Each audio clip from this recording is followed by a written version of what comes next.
we have to remember that it is not at the time for us to be the magnetic substance, and we are expected to wait. So let us try to become magnetic as soon as possible by practicing certain traits, for following certain instruction. Not only philosophy. Philosophy is very, very sweet to discuss. We can burn hours and days and nights in philosophy, just as we can spend in the club and in playing cards.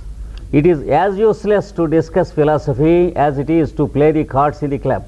Just as we burn away nights and days in shuffling the same 52 cards along with the 53rd one, the joker, that is himself. Joker. Le joker qui est That is the one who plays the cards. So everyone has his own role as the joker. We find a pleasure in playing through nights and days, but it is only a reshuffling of the same 52 cards along with the 53rd fool. So it is said we are many times born and dead, again born and again dead, because with the many values of life we play cards and spend lives, births and deaths. The valuable time that is given by nature to us is a great opportunity. That we are allowed to be born into a physical body is a great opportunity, and that too, that we are allowed to be born in a human body is described as a great opportunity by the masters of spiritualism. Of course, we may think that it is a great privilege to be a human being, but it's not a privilege, but it's a great opportunity which should be properly used. What's the difference between an animal birth and a human birth? It is the difference like the difference between living in India and living in the advanced states of America. However beautifully I may construct a house in India, I cannot have the up-to-date equipment and the amenities which the average American has. The equipment is wonderful.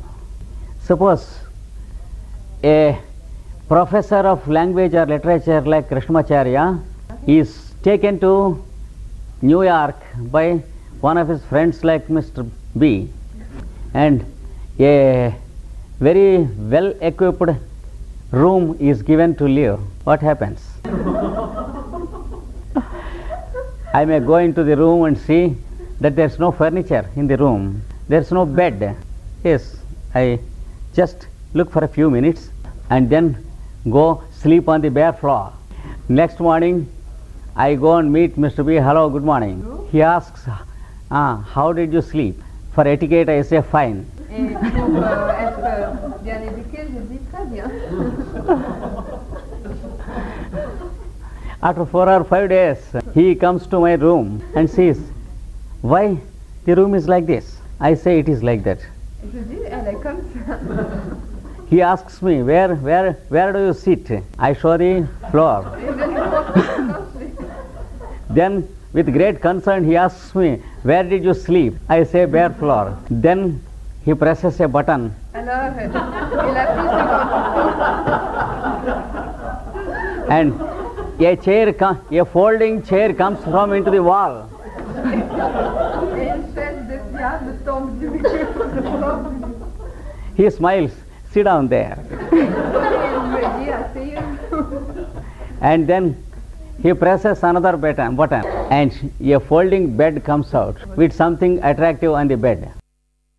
And he says, this is yours along with the contents.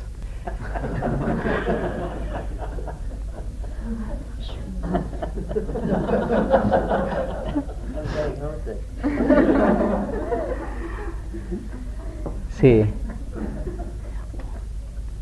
many of us, whether we belong to India or America, we are using the most sophisticated mechanism of the human being in the same way as Dr. Krishnamacharya uses in USA. Many of us, unfortunately, even the Americans do not know how to use their physical body. Yes, let it be the American or the Russian or the Israelite or the Muslim. He is not trained into the science of his own existence. Just as Krishnamacharya has seen the buttons and he slept for 3 days on the bare floor, so the average human fellow is sleeping on the bare floor of his ignorance, not knowing the nobility of the gifts given to him in the form of the human body.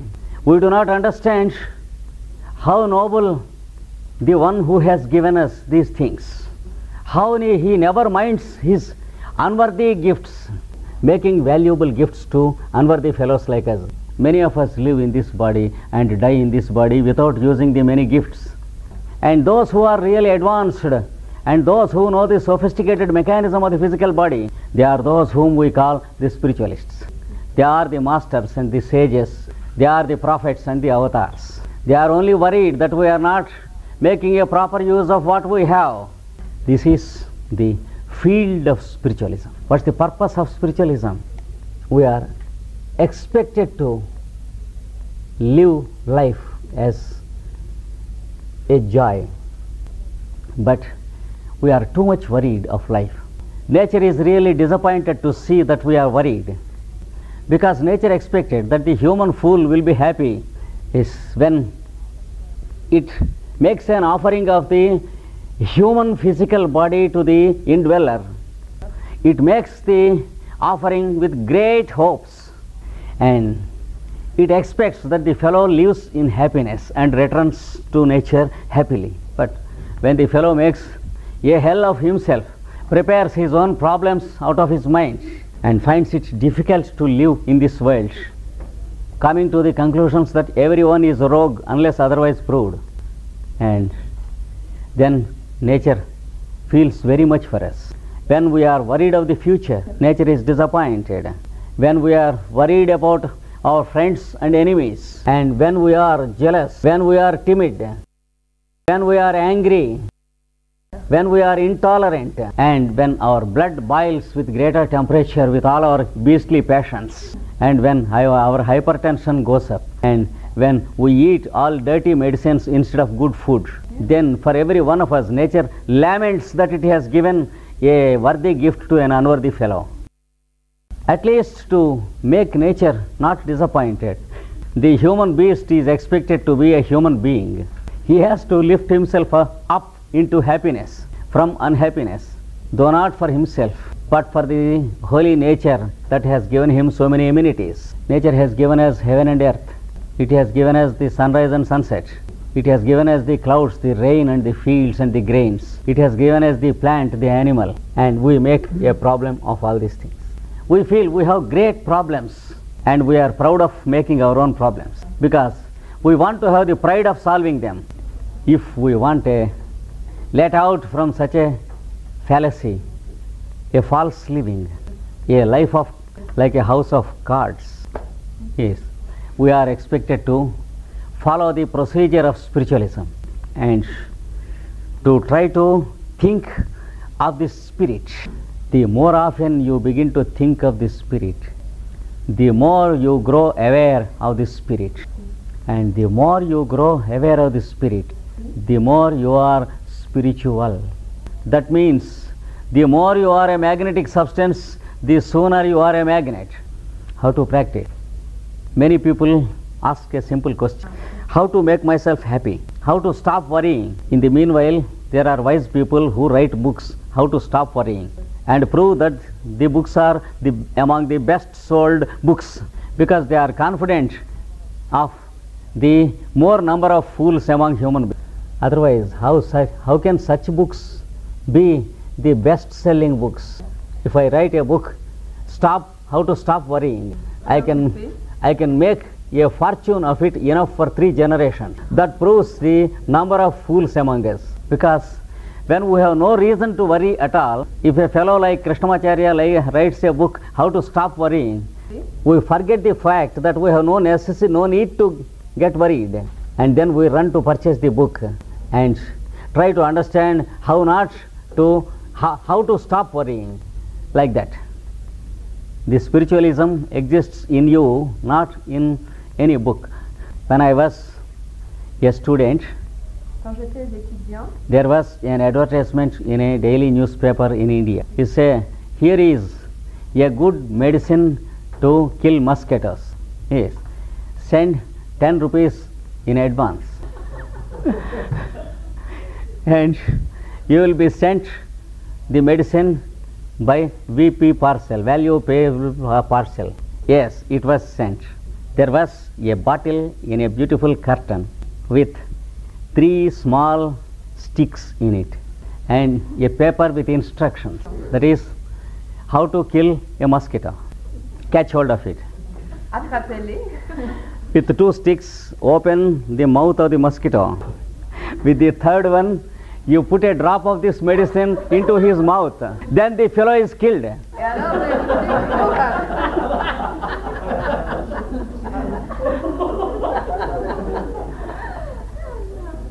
Yes. Sometimes, but very rarely, a fellow is not killed. Then what to do? You place the fellow on one stick and rub him with another stick. This happens only very rarely.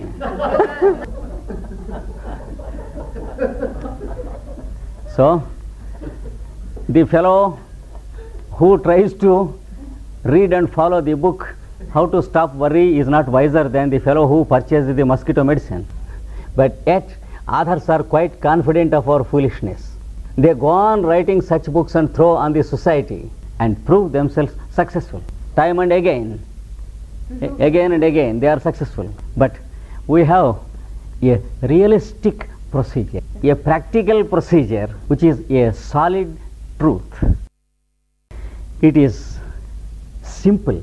It is more simple than the life of a complicated fellow. But many people feel it compulsory to lead a complicated life. So there is the necessity of the science of spiritualism.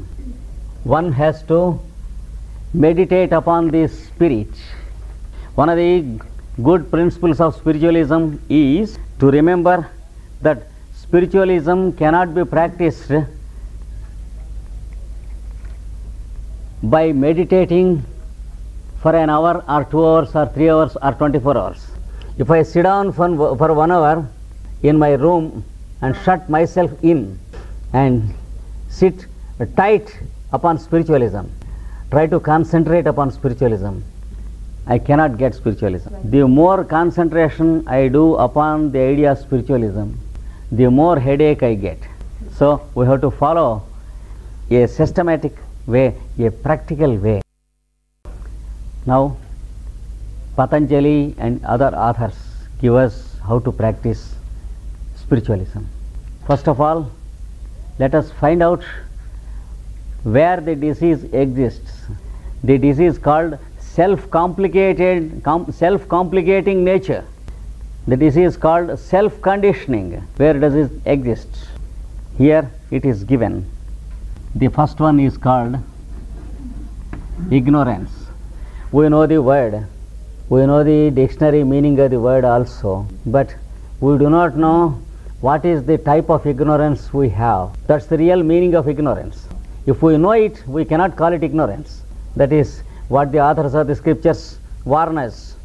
It is inevitable, incorrigible ignorance because we do not know how it is working upon us. If we know, it ceases to be ignorance. Suppose I say, I know what ignorance is. That means I do not know anything at all. Otherwise, how can I call it ignorance still? Now, let us find out how ignorance works upon us. Patanjali defines it like this. This is what Patanjali says. Ignorance is a state of not knowing how to know things. A peculiar phrase. We know many things, but we don't know how to know them. I know what money is. I know what money can purchase. But yet, I purchase many foolish things with my money. You can't say I don't know money.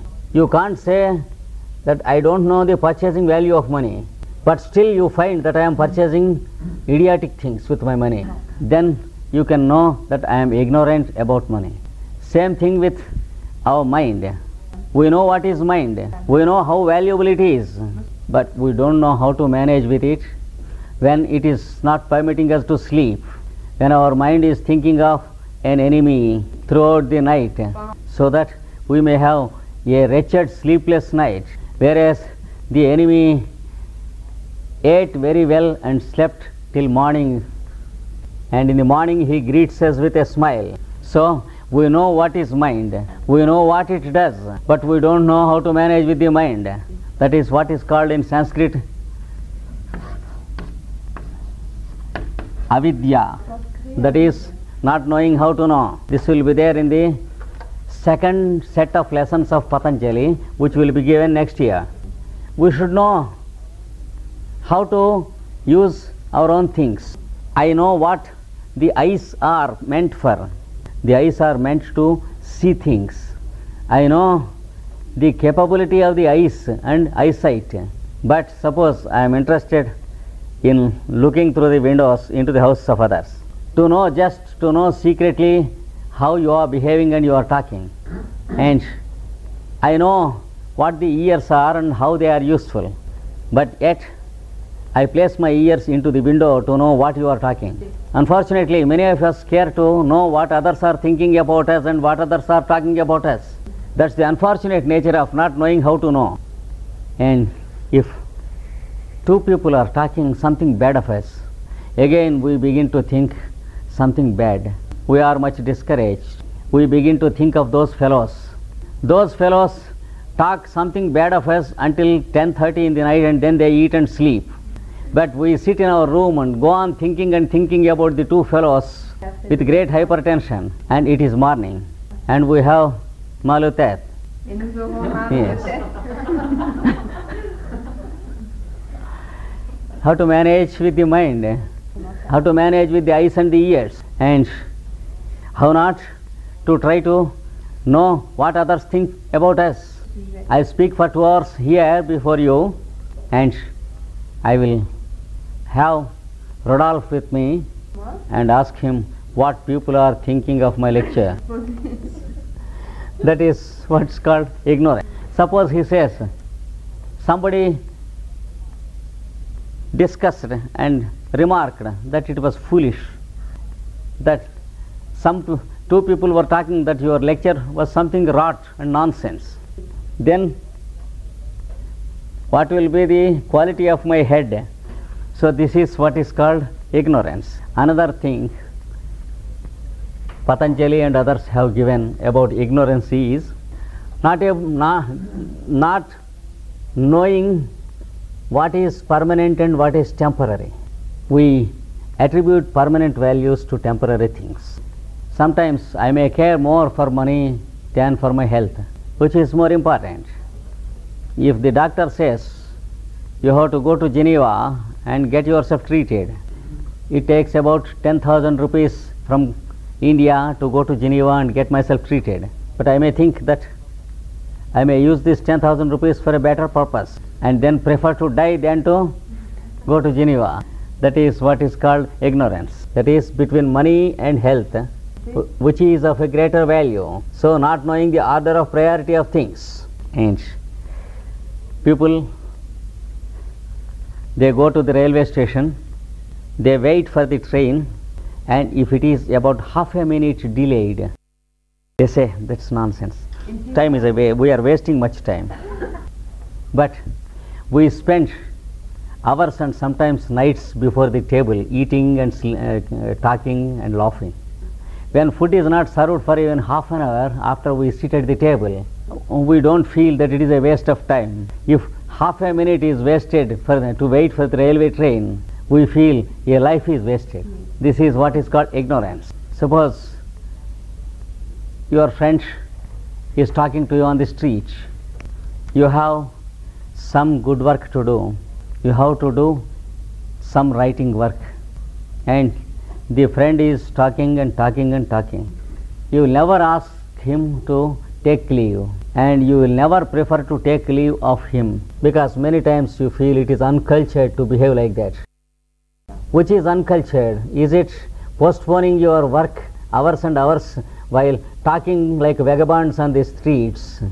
Suppose if you begin to practice spiritualism, just within half an hour you will inform your friend that you have some real work, and you will ask him to excuse and you will go away. Instead of spending 1 hour or 2 hours for the meaningless thing which we call etiquette, You can inform your friend that you are really busy and go home and do the work.